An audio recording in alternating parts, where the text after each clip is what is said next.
Hello friends, welcome to another video. Today's review is Dreams of Gods and Monsters by Lanny Taylor. It is the third and final book in the Daughter of Smoke and Bone trilogy. I can never remember that. Third and final book, Daughter of Smoke and Bone trilogy by Lanny Taylor. I like the cover with the antlers. There's a role with the antlers in the book, and if you read them, you'll understand what the antlers are for.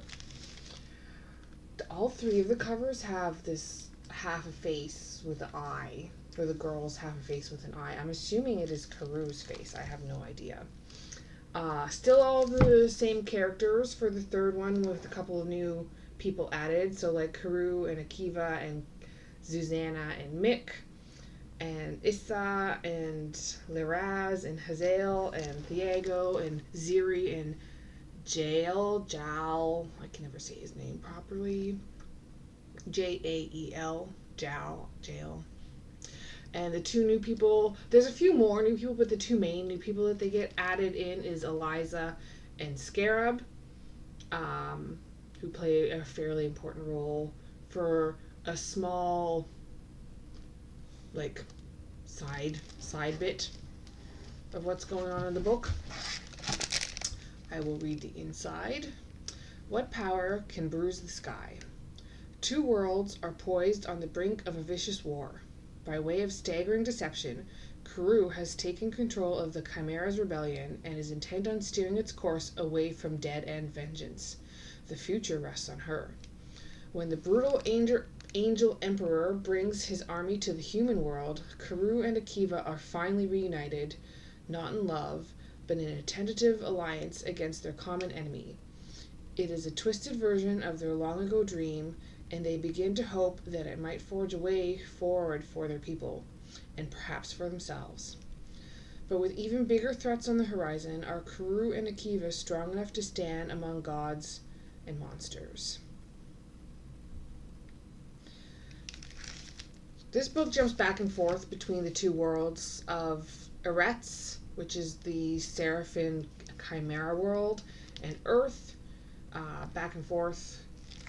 The whole thing is in third person from everyone's, well, not everyone's, but a lot of them point of view. Akiva, Caru, Susanna, Eliza, Ziri, Jael, Liraz, all of them have little bits where it's from their point of view, all in third person. I like when it's all in third person or all in first person. I hate when they jump back and forth. Again, the writing and the descriptions in this book are amazing. I said that for the first two, where the writing, she just describes everything so beautifully, and you just feel immersed right in the book. And those, I find, are the best stories, when you just escape into another world with other people. It's great. It's great. Definitely some twists thrown in. She introduces a new, well, she kind of introduces it in the last book, but like more of it in this one for sure. A different threat that is opposed to the main war between Seraphim and Chimera. The love story bit is very minor, but it's still completely part of the story, but I would definitely rate it PG. It can easily be for 13 and up, although there is some battles and fighting and gore and death, so if you're uncomfortable with that, then maybe not read them. Definitely twists thrown in, definitely emotions, anger, happiness, sadness, laughter, some frustration where I was just like shaking the book like, you guys are idiots. I mentioned in the review for the other book that Akiva and Caru, there was a spot there where it looked like they might not get together and Caru might pick someone else. And I'll just say that everyone ends up happy. So you can read it to figure out who ends up with who and how everyone is happy in the end. But everyone is happy in the end with the person they're supposed to be with. The main conflict obviously gets solved. Definitely some twists thrown in and some surprises thrown in that I wasn't expecting.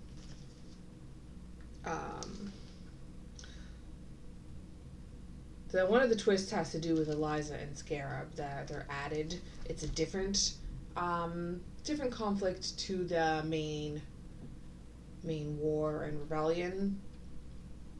Sort of like a backstory that they didn't really give full explanations through the whole books. The whole stories, they just sort of hinted at things. We finally get a full explanation for that bit. Although I don't feel like they wrapped it up and concluded that little bit to my liking. They left a lot of it to the imagination. See, and there's mixed feelings with that. Like, some things are good to be left to the imagination, and some things you need a little bit more to go with. It's hard to say. It's hard to describe that completely. If you feel the same way I do, you understand what I'm talking about. Some books, they leave way too much to the imagination at the end. This one does a little bit of both. Like, the main conflict is wrapped up nicely. The secondary conflict is given all the hints that everything will turn out just the way it's supposed to. And at least this one, everyone is on the same page. It's an enemy that we all hate. We can all hate this new enemy. But there's not another book about it. This is the final book in the Daughter of Smoke and Bone trilogy. So this last little bit is all up to your imagination. Like, you get most of the way through the book, and then there's like this much left for the new. Can you see how thick that is for the new conflict?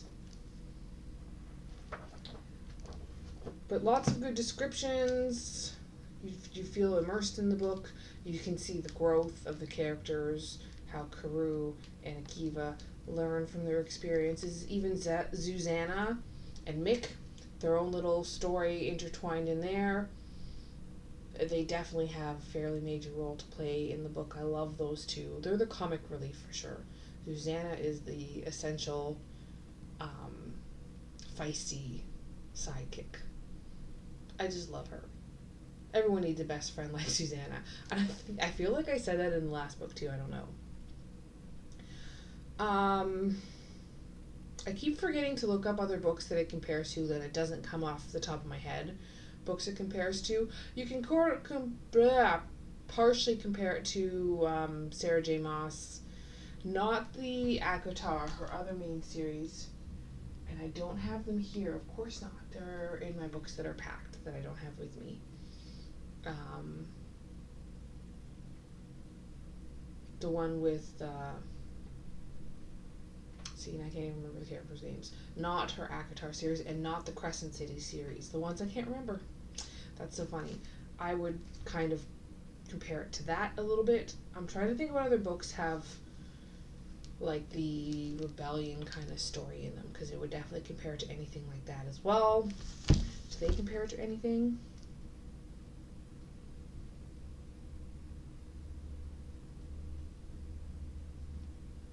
No, they do not compare it to anything. Oh, I should say that the pace for the book was really well done too. It's fairly evenly paced throughout. There's no spots that are way too slow and dull and boring. I would give it a 4 out of 5. Give the whole series a 4 out of 5. It definitely exceeded my expectations. The writing was great. The plot is engaging and complex. The characters are complex. You don't actually. It's very hard. It was harder to predict.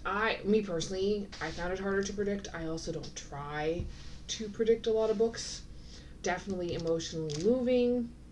Loved most parts. A few parts that I didn't care for, like near the ending with this second little extra bit. Maybe reread. I don't think I'll buy them though to own, but it was definitely an interesting story, and I'm definitely glad I read them. So book 3, 4 out of 5, the whole series, 4 out of 5 for sure. I highly recommend them, especially if you're into that kind of urban fantasy where it's in our world but not in our world at the same time. There's magic and all that stuff. I sort of described the ending, but not really. So the ending, like, everyone is happy and the main conflict is wrapped up, and she leaves a bit to the imagination, not a ton, but enough in my mind that I was a little frustrated. I wish she had taken it just a tiny bit further. But besides that, excellent story. Different from other books that I've read recently for sure. I hope you guys all enjoyed the video. Please like and subscribe. It helps me out so much. And I'll put the links in the description box for the first 2 books if you want to check out those videos as well. I hope you all have an absolutely wonderful day, and I'll see you in the next video.